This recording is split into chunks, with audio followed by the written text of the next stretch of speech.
در تاجیکستان و جهان امروز 2 август چی میگذرد؟ من شعله گلخوجه شما را از استودیو مرکزی رادیو آزادی آشنا میکنم. سلام. امروز در برنامه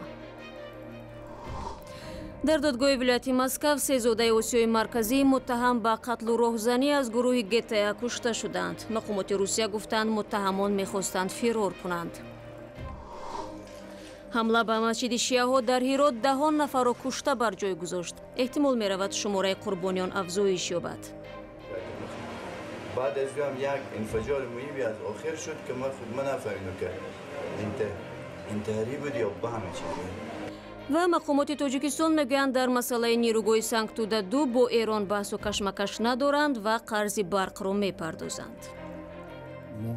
اون قرضها رو در ملت‌های که تا ملت‌های دراز جدول پرداخت موافقه شده آنها رو برمیگردانیم. روز 1 август در دادگاه ولایتی مسکو هنگام مرافعه گروه جنایی معروف با نام بنده گتا تیرپرانی رخ داد. خبرگزاری‌های روسیه میگویند حمله‌وران کشته شده زادگان آسیای مرکزی بودند. محکمه پرونده نوزوی این گروه از ماه ایول سال گذشته ادامه دارد و از پرونده‌های پرسر و صدای سال‌های اخیر در روسیه به شمار می‌رود. ساجده میرزا گزارش می‌دهد. 3 گمانبر گروه متشکل جنایی روسیه معروف با نام بنده گتا روز سه‌شنبه هنگام تیراندازی در دادگاه ولایت مسکو کشته شد. 2 نگهبان 5 گمانبر را در لیفت همراهی می‌کرد. بعدی حمله یکی از آنها به نگهبان، همراهانش خود را آزاد کردند و سلاح نگهبان را به دست آوردند. در نتیجه مأموران میلیسا جراحت برداشتند. نیروهای نظامی اضافی و ماشین‌های یاری تعجیلی به محل حادثه آمدند. همه آنهایی که در داخل بنا بودند از بنا بیرون آورده شدند. نسبت این حادثه با اتهام سوءقصد به جان مقامات انتظامی، تصرف سلاح و کوشش فرار از بازداشت پرونده جنایی باز شد. نگهبانان امکان یافتند نیروهای نظامی را دعوت کنند. در آشیانه سیوم حملگران را سربازان گاردی روسیه انتظار بودند. میان آنها تیرپرانی صورت گرفت که در نتیجه یکی از سربازان جراحت برداشته 3 حملگر کشته شد. متهمان گروه گتا از جمله زادگان تاجیکستان به کشتار و رهزنی در شاهراهای روسیه در دوام سالهای 2012-2014 متهم می شوند. به گفته تفتیشات این گروه دست کم 17 راننده و مسافران را به قتل رسانیده است. رو می‌آوریم به موضوعهای دیگر. خدمات علاقه تاجیکستان میگوید که در پی متوقف شدن فعالیت نمایندگی پشته‌های بین‌المللی درآمد پشته تاجیک بیشتر شده است. الهام جان عطویف معاون اول رئیس این نهاد روز 2 август ضمن نشست خبری گفت حجم مراسلات پشته تاجیک در قیاس به همین دوره سال گذشته بیش از 15 تن افزود. در همین حال این مقامدار میگوید برای فعالیت شرکت‌های بین‌المللی خطکشانی هیچ مانعی وجود ندارد. یگان مانعی برای فعالیت آنها در جمهوری تاجیکستان موجود ندارد. در دوره طلبات قانون اگر مراجعت کنند حجت‌ها پوره باشد، خدمات علاقه بررسی میکند و به آنها اجازتنامه طبق ترتیب مقرر شده داده میشود. در پی قطع فعالیت شرکت‌های بین‌المللی خطکشانی در تاجیکستان از سوی خدمات علاقه پشته تاجیک یگانه شرکت خطکشانی فعال در تاجیکستان باقی میماند. خدمات علاقه تاجیکستان حدود 2 ماه قبل فعالیت پشته‌های بین‌المللی DHL، TNT، UPC و پونی اکسپرس را برای مدت نامعین در حدود کشور بازداشت. دیروز شهر هرات افغانستان را یک ترکیش مرگطلبانه تکان داد. این دفعه بزرگترین مسجد شیعیان افغانستان مورد حمله قرار گرفت. شاهدان حادثه میگویند حمله زمانی انجام شد که در مسجد 10 نمازگزار حضور داشت. جزئیات بیشتر در گزارش کیومرثی-عطا. حمله مرگطلبانه در یکی از مسجدهای شیعیان افغانستان 10 کشته و زخمی بر جای گذاشت و مسجد را ویران و ولنگار کرد. بعد از چند تا فیرکس 2 تا 3 تا نارنجک انداختن. بعد از نارنجک 2 تا نارنجک و بالا جا خانم‌ها انداختن. چند تا خانم زخمی شدن. در حمله انتحاری شام 1 август در مسجد شیعیان در شهر هرات حداقل 29 نفر کشته و 64 تن دیگر مجروح شدند. به گفته مقامات محلی شخص حمله کننده بعد از تیراندازی به سوی نمازگزاران خود را در این مسجد ترک کند. بعد از اینکه مرمیای خلاص شد باز 100 تا 4 تا نارنجک انداخت. بعد از هم یک انفجار مویی از آخر شد که ما خود نفهمیدم که انتحاری بود یا به همه چیز بود. برخی از نمایندگان هرات در پارلمان افغانستان با هولناک توصیف کردن این حادثه شماره افرادی را که در این مسجد حضور داشتند 300 نفر گفتند. هنوز هیچ گروه مسئولیت این حمله را بر دوش نگرفته است. در یک سال گذشته بارها اقلیت شیعی افغانستان از سوی گروه‌های تندرو از جمله گروه دولت اسلامی مورد تهدید و حمله قرار گرفتند. رو می‌آوریم به موضوعهای دیگر. رکس تیلرسن وزیر امور خارجه آمریکا گفت که ایران برخلاف روی سوزش اتمی سال 2015 عمل می‌کند. او در این باره روز 1 آگوست در شهر واشنگتن در یک نشست خبری صحبت کرد. بر اساس این سوزش که بین ایران و 5 قدرت جهانی به دست آمد، تهران فعالیت‌های اتمی‌اش را محدود کرد و تحریمات اقتصادی به ضد آن سبک شد. امروز گزارش رسید که ایران با کمیسیونی که اجرای سوزش را نظارت می‌کند از رفتار آمریکا شکایت برده است. در این باره صحبت داشتیم با تحلیلگر ایرانی بهروز بیات. جزئیات شکایت ایران با کمیسیون نظارت سوزش هسته‌ای و یا برجام معلوم است یا تهران از کدام عملکردهای آمریکا انتقاد کرده است؟ روزتون خوش. طرف ایرانی اینجوری تفسیر میکنه که امریکا با توجه به اقدامات دیگری که انجام داده، تحریم هایی که اخیراً انجام داده که در ارتباط با برنامه هسته‌ای هم نیستند، در جهت جلوگیری کردن از پیشرفت برجام عمل میکنه. خب این در واقع اصل مطلبیه که تاکنون به بیرون درس کرده و میشه گفت. منتها به نظر من دعوای اصلی دعوای سیاسیه و کمتر دعوای حقوقی. از نظر غربی ها، از نظر ایالات متحده قرار می بود که با انعقاد برجام ایران مواضع خصمانش و دشمنانش و نسبت به ایالات متحده امریکا و متحدانش به ویژه اسرائیل تخفیف دهد، کاهش دهد یا به کلی از میان بردارد. عملی که صورت نگرفته. این از نگاه غربی ها آن چیزی که در واقع میشه روح برجام تلقیش کرد. از نظر ایران آنچه که روح برجام، چون طرف ایرانی هم میگوید که امریکایی‌ها متعهد به روح برجام نبودند و حرف طرف ایرانی اینه که با اینکه امریکا قول داده که سدی در برابر پیشبرد برجام نذاره، ولی عملاً اکنون این کار شده با اقداماتی که هرچند در ارتباط با برنامه هسته‌ای نیستند، ولی این اقداماتی صورت گرفته که جلوگیری بکند. این در واقع موضوع مورد اختلافه. دونالد ترامپ رئیس جمهوری آمریکا سوزش هسته‌ای با ایران را سوزشی بدی نامیده است یا امکان دارد که از این عهدنامه دست بکشد؟ بله، دقیقاً به همین موضوع.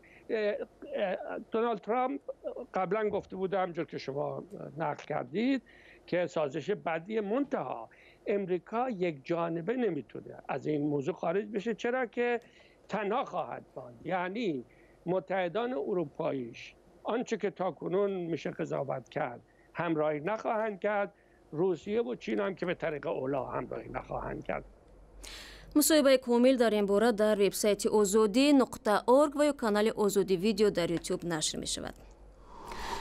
در ادامه موضوع ایران، مقامات تاجیکستان میگویند قرض ایران را که از حساب نیروگاه برقی سانکتودا 2 جمع شده است مرحله به مرحله پرداخت میکنند. به گفته مقامات میان دو کشور در این مسئله هیچ بحث و جنجال وجود ندارد. گزارش فرزان محمدی را تماشا میکنیم. مسئولان شرکت برق تاجیک میگویند با نهادهای مربوطه ایران در مورد ترتیب پرداخت پول استفاده نیروی برق نیروگاه سانکتودا 2 موافقه شده. این مبلغ‌ها بر اساس جدول زمانی پرداخت می‌شوند.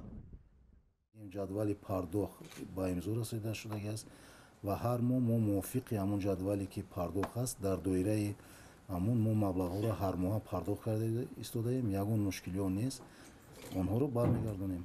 یگان مشکلی نیست، بین ما همکاری‌های خوب است. بنا به معلومات شرکت برق تاجیک، فعلا قرض این شرکت در نزد نیروگاه سانکتودا 2 و 550 میلیون سومانی یا 62 میلیون دلار آمریکایی را تشکیل می‌دهد. در آخرهای سال گذشته میزان این به 458 میلیون سومانی برابر بود. در پی سردی روابط میان ایران و تاجیکستان، برخی از نمایندگان پارلمان و وزارت خارجه ایران به کوتاهی دولت تاجیکستان در پرداخت قرض‌های نیروگاه سانکتودا 2 که با سرمایه ایران بنیاد شده است اشاره می‌کنند. از جمله در آخرهای ماه گذشته مرتضی سفاری نتنزی وکیل پارلمان ایران در صحبت با خبرگزاری پارلمانی خانه ملت این موضوع را مطرح کرده بود. سید کمال سیدعلی مدیر عامل صندوق ضمانت صادرات ایران در ماه می سال گذشته به خبرگزاری فارس نیز گفته بود.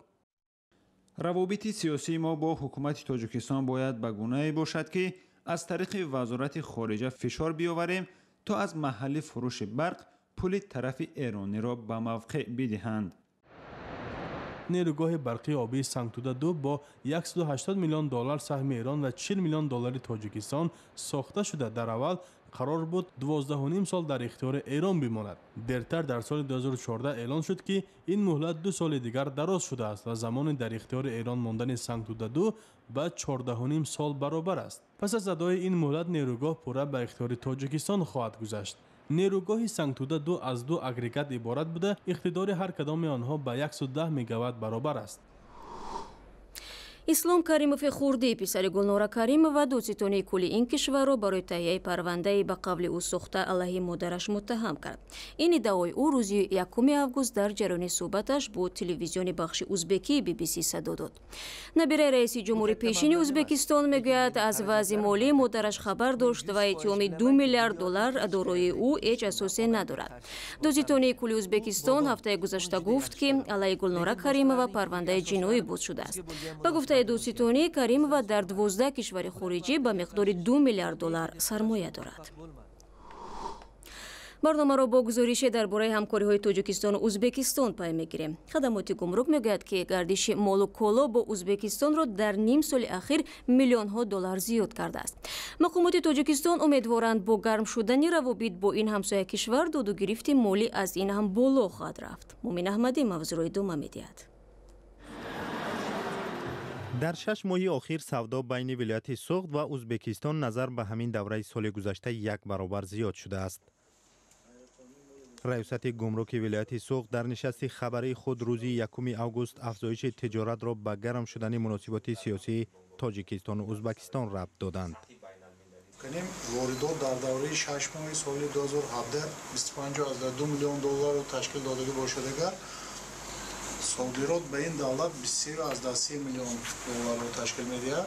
در این نشست گفته شد که از ولایت سوخت به ازبکستان عمدتاً معدن، سمنت، کابل، قبرهای پلی‌اتیلنی صادر گردیده، از آن کشور به منطقه شمالی تاجیکستان نوری‌های مینرالی، مال‌های روزگار مثل یخدان و تلویزور، محصولات قنادی و لباس و متاع پختگین وارد گردید. بنابر آمار رسمی در سال 2015 گردش مال و کالا میان منطقه‌های شمالی تاجیکستان و ازبکستان به $8 میلیون برابر بود و این رقم در پی گرمی مناسبت‌ها بین این کشورها سال گذشته به بیش از $60 میلیون رسید. امسال تنها در 6 ماه اول ولایت سوخت ازبکستان در حجم $5 میلیون داد و گرفت کردند. بار اول است که به تاجیکستان آمدم. مردم خوب و مهمان نوازند. ما از بهتر شدن مناسبات خرسند هستیم.